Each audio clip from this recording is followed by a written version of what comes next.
Lorna Carrington didn't have the patience to talk to her afternoon class, so she set them an hour's silent reading. She seethed.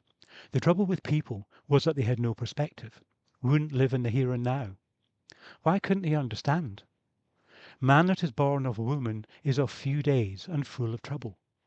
This, she believed, was the most misunderstood statement in history.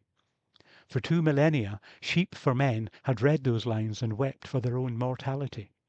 So man lieth down and riseth not, till the heavens be no more. They shall not awake, nor be roused out of their sleep. That was the truth of it. Yet what did they do, these mortal men of women born? They waited. They waited for the end, the endless sleep, a resurrection that would never come. They traded the glory of the present for the folly of the future. Why? Why forswear the moment, the experience, life itself? Lorna Carrington didn't want a future. She wanted the present, and she wanted it to be astonishing. She studied her face in her compact mirror. The compressed light in the classroom caused by the blackout curtains was unforgiving. She knew she was pretty, but at this moment she didn't look it and she didn't feel it. She was 32 years old. She didn't want to become an old maid, but the idea of marriage was equally horrifying. Giving up her career, bearing children, becoming a domestic drudge. Unthinkingly, she stood and began to walk around the classroom, almost in a daze, a listless waltz. The children watched her nervously. The smallness of a world was encapsulated by those steps, a procession of little movements and little moments, a dry cavalcade, a life demarcated by circumstance and happenstance.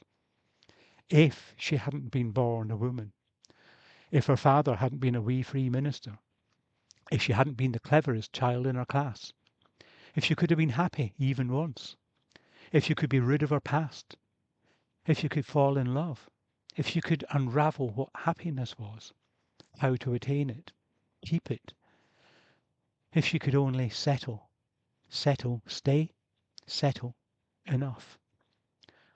She made a resolution there, then, stepping through the classroom, solitary and lonely, that she would never chase the dream of love. Love was not for the likes of Lorna Carrington. She didn't care enough about anything, most of all herself, to allow such intimacy to take hold. But relationships could be forged from more than love. It was commonly said that the opposite of love was hate. Lorna knew that wasn't true.